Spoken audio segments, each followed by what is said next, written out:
Men freely believe that which they desire. Julius Caesar. Prologue. Cherry pie was what he ate on that very morrow, breaking his fast the same way he did a fortnight ago. Goat milk with honey and a portion of cherry pie. A hot, sweet, and tender combination. The taste reminded him of his youth and his dear mother.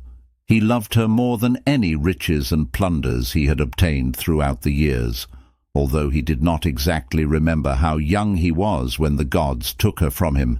He did know that a long time had passed.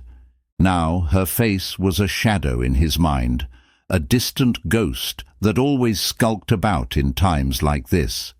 He had attempted to remember her face clearly, but somehow it remained hidden in the shades of his thoughts, in the deepest parts of his being, where he always remained a boy aged 10. He acknowledged this was what time did to memories. He missed her greatly, and perhaps it was why he preferred cherry pie over any other dessert. He felt a sentiment of closure to his mother when the pastry vanished upon his tongue. Even when her existence was only a mere thought, the taste of cherry pie always brought her back from the dead. He glanced at a marble bust perched upon a plinth in the corridor of his home in Italy. The white statue bared an eerie resemblance to him, staring back with eyes blank as death, as if the marble wished to speak back to him, to tell him of his follies. Dressed in a purple toga proper for the Roman Senate, he stood in silence for a few moments. His gaze found the wall of his home, and upon it hung a circular mirror with his reflection. Immediately, he became conscious of the wrinkle lines that had taken over his facade, and the absence of hair that had left a crescent impression upon his head, like the moon suspended in the night sky at night. It was the same moon he remembered conquering Gaul 6 years before. To him it felt like yesterday when he walked its verdant fields, escorted by 2 Roman legionaries alongside a line of frightened Gallic slaves chained to their ankles and wrists. They stood in a line that stretched far beyond the eyes could see. As a clever ruler, he had the tendency to examine each slave for any corporal abnormality, and when he could not find any deformity, he gave them his blessings. One morrow, walking beside the vast line of slaves, the general noticed a wizened old man. He was scrawny, frail, barefoot, only donning a filthy loincloth that covered his manhood, and skin filled with all sorts of blotches. He smelled of piss and shit, and his blue eyes burned like sapphires once bathed under the orange rays of the morrow sun. The old man's long, shiny, silvery hair drowned his face. He appeared as old as the mountains, but not as firm. It seemed as if death was about to come for him at any moment. The general pondered what the old man could offer to him. A burden to Rome, of course. He will not last a fortnight. He deemed this imprisonment to be unacceptable. He wondered if his men overlooked this old man before they brought him into the slave line. It was rather possible. He realized that his men had been overworked without sufficient respite ever since they won the war, and must have made this mistake. He understood this and was able to forgive them. Suddenly, the old man gave the general a sullen stare, a gaze that could burn into his soul, and then a derisive smile took over his filthy face. The general grew confused and curious, and approached the old man. His nostrils flared, and he could not ignore the unique stench coming from him. "The path to absolute power," said the old man in perfect Roman tongue, "is like walking blindly under the moonless night, surrounded by sheer darkness, and walking without fear, for your nights will always be well lit, regardless of how much obscurity had veiled your eyes. This could lead a man of mortal flesh to complete madness in the attempt to conquer the unknown. No one knows what peril lurks in the shadows of life. However, it is crucial that you find the tree that the gods hold dear to them if you wish to overthrow those who wish you dead, and make Rome the republic that you always dreamed of." With eyes as sharp as spears, the old man stared at the general, standing to his feet with much difficulty, gaunt legs that gave the impression of giving in upon their own weight. The chains binding his hands and feet made an abrupt clank, but the general did not flinch in the absolute. Inside flow sap, a great red substance, ambrosia, the old man said, extending his shackled hands to touch the general's face, but then lowered them below his waistline, giving up on the idea. Food for the gods, one of a kind, red like blood no god has ever seen, and sweet like no mortal tongue had ever savoured. The general raised his brow. His deranged words must be the result of his old age, he thought. "Beware," the old man continued. "The only obstacle standing between you and your dear Rome is your own blood and flesh." He crouched, sat upon the ground, hugged both his knees, swayed, and stared into empty space, like the disturbed ranting of a madman. "Discover the tree and become more powerful than your enemies, like the god you think you are. Rule the realm of men and become their king." The old man turned his gaze at the general and spoke sternly. "You don't believe a word I say. On this night you shall see of what I speak." The general shrugged and sauntered down the line of slaves. He continued, but the old man's words echoed inside him, for they became a song wedged in his mind. Those words seemed queer but intriguing to his ears. That very night, the general slumbered comfortably in his bed of silk and feathers in his tent, free of any concerns. He dreamed he was walking into a forest of dark trees and shrubs, shadows in all places. The dream was queer to him. Everything that appeared before him was dark and blurry. He found himself lost with nowhere to go in such wilderness. There was no concept of time, but of sheer numbness. In all this, the feeling was real. As he continued walking deeper into the forest, he encountered an enormous tree, an ash tree, a thick, uneven trunk of wide branches and green leaves. He had never seen a tree as vast as the one in his dream. It was huge, enough to make him feel he was falling back when he looked up at it. He had never seen red fruits that bared its branches either. A guttural sound arose from nearby. From the shadows emerged a four-legged creature, 3 times the size of those bulls he had seen in the east. A pair of thick horns arched toward its face, claws like those of a lion, a scaly tail with rows of spikes extending to its tip, fur darker and denser like the very night. Its muzzle drooled as it opened wide, displaying sharp teeth and tiny prickles surrounding its large tongue. Standing sentry before the bole of the tree, its eyes burned crimson red, watching like a giant monster hound. Fearful, the general's heart began to race, and from within a fissure in the earth, a blazing fire began to emanate, engulfing the whole black foliage of the ominous forest. The red flames of the fire completely shrouded the general, the giant creature, and the ash tree. Despite the effect of its flames, the monster's deep, blood-red eyes did not seem to notice or care, and kept his gaze fixated upon the general. Within the greenery, engulfed in scorching scarlet, the general's eyes had noticed it. A throng of shadows moving swiftly about, fighting viciously against one another. The shadows were as tall as giants, and their faces were hidden from view. He did not know who they were. Without warning, the four-legged monster began stumping its way toward the puny general. His heart almost fell out of his breast as the beast drew near. The monstrous being drew its face inches from the general's brow and said, "Beware of the Ides of March." Its voice sounded familiar, like the old man's slave he met in the slave camp. From within his entrails, a pang of terror struck him even stronger than before. He opened his eyes and found himself in his bed of feathers and silk, in his tent in Gaul, surrounded by the flickering faint light of a candle resting upon a table beside him. Beads of sweat swarmed his brow like dew to a pomegranate. He sighed and rubbed his eyes with both hands. To him the dream felt bizarre but vivid, like no other he ever had. It was only a dream nonetheless, and it had ended, fortunately. But did the dream actually end?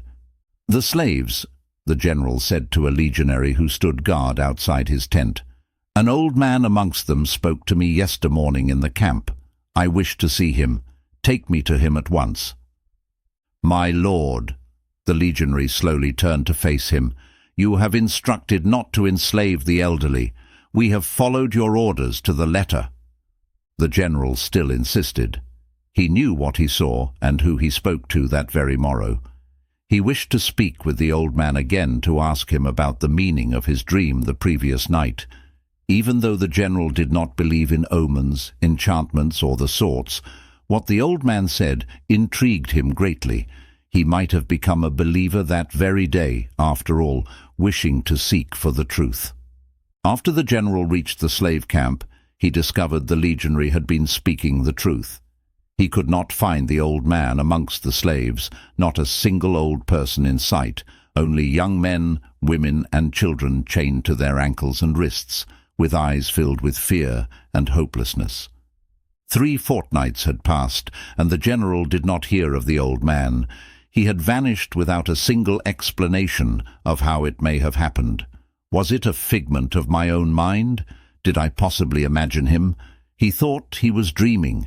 He felt weary after all, but could not afford to lose his focus, his mind, not when he had to go back to Italy and confront his political enemies. The general was almost certain an old man had spoken to him that day and had warned him of bad things approaching his way. But he did not wish to fill his thoughts with many concerns. It would never have served him well. He had to remain in control, as he had always been. One night the general was strolling outside his pavilion to breathe fresh air before preparing for his return to Italy. No guards watched over him on his walk, but his white robe made him noticeable in the dark. He continued his stroll as he stared at the night sky full of stars. Under the pale crescent moon of the night, someone appeared to him by a cypress tree, his face in the shadows. "Who are you?" the general sternly asked. "The gods quarrel against one another," said a familiar voice. "Who are you?" asked the general again, having no idea of who he might be. "What do you want of me?" "My name is not important," the old man said as he emerged from the shadows, exposing himself to the light of the silver-arched moon suspended in the distance. "No one dares to pronounce it." The old man donned a black breastplate that did not shine under the moonlight, with glowing wrought golden markings adorning its breast, of a language no mortal knew, and a long black cape extending to his back, touching his heels. The old man's armor was as black as the darkest night, contrasting with his silver hair that flooded his back like a waterfall. At a closer glance, it appeared as if his armor and cape were alive, part of the old man's own immortal flesh. This time, the old man did not look frail at all, as the general remembered, not even as old either. However, somehow, he knew it was the old man he once pitied. "What do I want of you?" The old man did not say much for a short moment. "You remain here. You have not done what I have asked of you, but ignored my counsel entirely. You have not yet ordered your men to explore these territories." He paused for a brief moment and then continued, "Humans, tenacious and fools you all are, but that is not your fault. You have been made very flawed in our own image. Hear me out, General. Muster an army and set forth a massive hunt for this tree that shall grant you the essence of power that you will need to battle your earthly enemies, natural and unnatural, in the impending war in which the gods are involved. This war is not only of the gods but also of earthly men. Yes, it should concern you much. You stopped believing in us a long time ago, I know. You provided us with nourishment and warmth through your prayers and sacrifices. Your soldiers do not offer us those fallen in wars by the edge of their blades anymore. They offer them to you as if you were a god equal to us." The old man finished and lowered his gaze. "But even gods can die, as you might wonder," the old man continued. "Heed my words, General, for they are true. The gods of Rome are in desperate need of your support at this very moment. The enemy has come out of thin air, from nowhere, large armies of beings wielding great power. No god has ever seen creatures like these. They fly upon wings of feathers as they force their way into Olympus as we speak. Not only do they wish us harm, but they desire to enslave mankind and become their supreme rulers, crushing those who stand in their way in the process." Why would the gods fight amongst themselves? The general thought. Of what do you speak? A god's war? It did not make sense to the general. He did not believe in the gods, much less believe they fight amongst themselves for control of the human world. Foolishness. The war of the gods, we call it.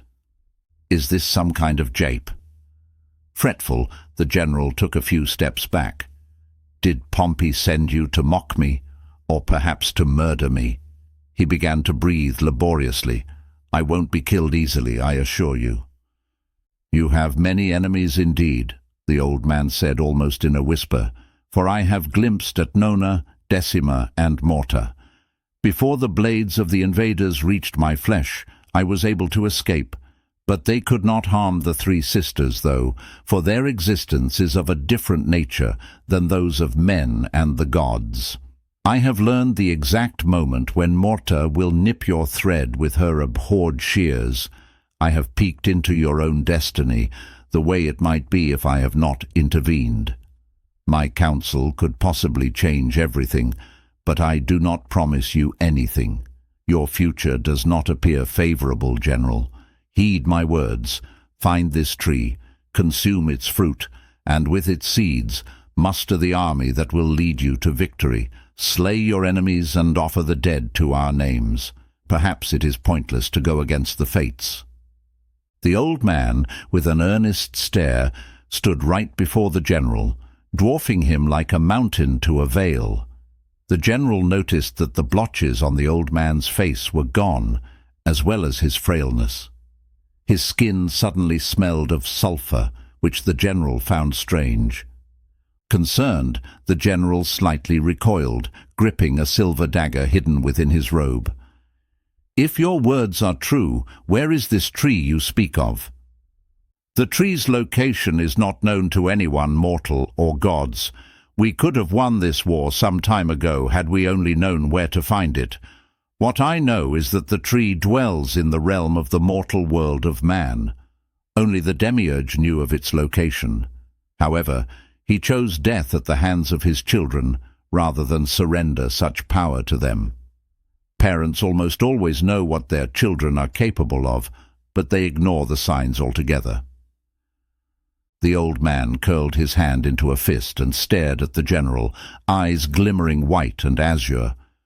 Command your men to find it, and you will diverge our doom as well as yours. I cannot aid you in your search any further.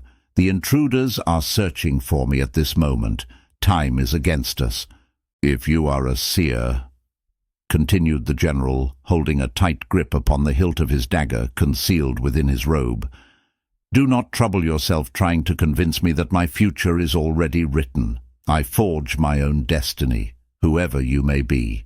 Go on, persuade someone else, and tell the one who sent you that I am not afraid, and I will be fooled by no one, neither gods nor men. You are truthful, said the old man. You are the only one who can change your own destiny. No one else can. But if you are to ignore my counsel entirely, I will come back for you, and you will regret it, for it will be too late to change your mind.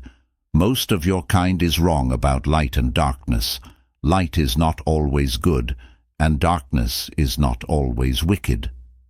The old man turned his back and walked away from the general, his black cape tugging at him like a long dark hand upon his back.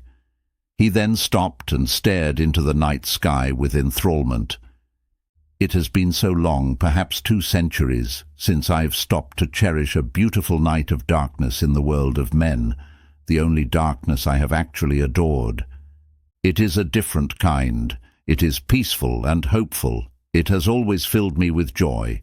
The sun has the power to create and destroy. When the morrow comes, the sun always emerges from the east. At dusk, that enormous yellow ball of flames hides in the west, never disappointing anyone, always there and always not, unlike your kind whose heart changes often. Imagine yourself, General, wielding the tremendous blazing power of this marvelous orb that lightens all your days. There is no power greater than this. It is a pity that one day all this beautiful world will come to an end.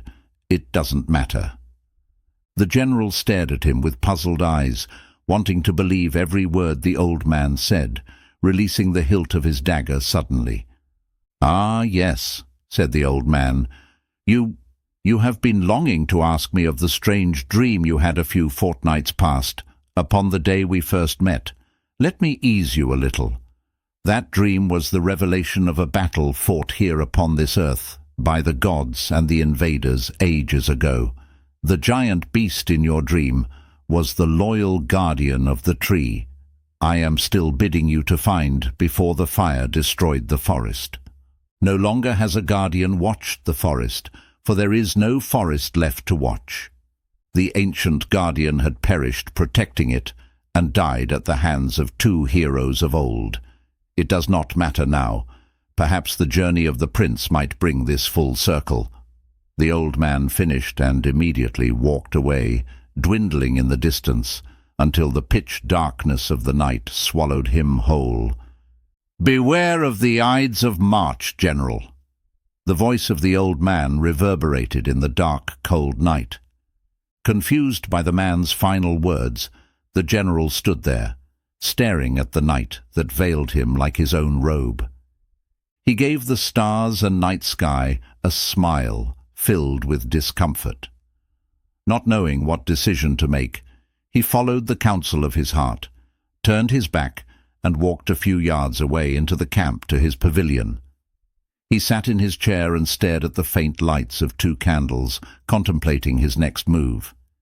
He had been missing his home in Italy a lot now, so it was time to return. Thus, the following day he decided to depart back to his home. In his purple robe, the general kept staring at his own image chiseled, resting upon a plinth in the marble stone. Then someone knocked at the door behind him. "Yes," said the general. "You wished to see me." The oak door almost stifled the young man's voice. "Enter." As the door opened, the general noticed the mirror image of his own youth upon the young man walking through the door.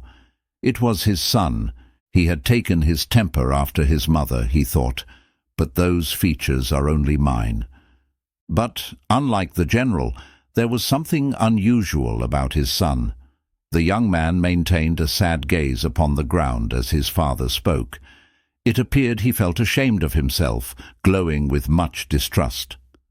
Firmly yet kindly, the general said to him, "My intentions were never meant to harm you or your mother.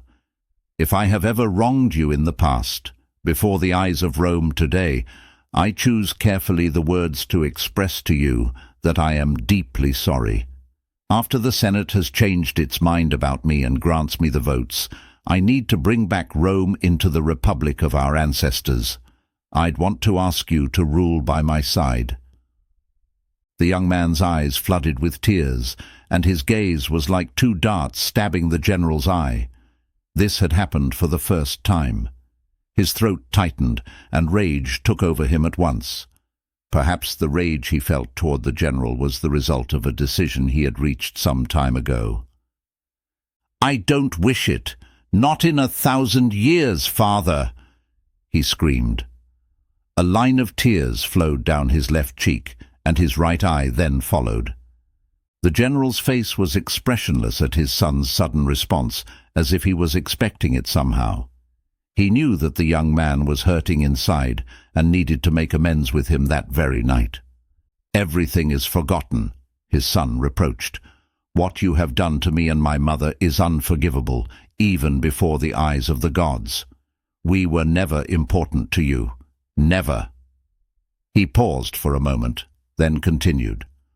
"I know of your plan. You believe that I am a threat to you, that I am a rival who you think conspires behind your back to bring down your dream of dictatorship. You do not wish me to rule at your side, but in a distant province, since you do not want me near you. You are afraid I might betray you. I know of your plan, Father." Deep within his heart, a tiny flame of affection for the general existed, but such a flame could be extinguished by the ever-growing sentiment of anger and jealousy at any moment.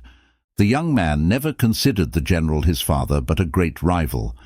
He lowered his voice, and his tearful eyes went back to meet the floor where the man who, after so many years, now called father, stood.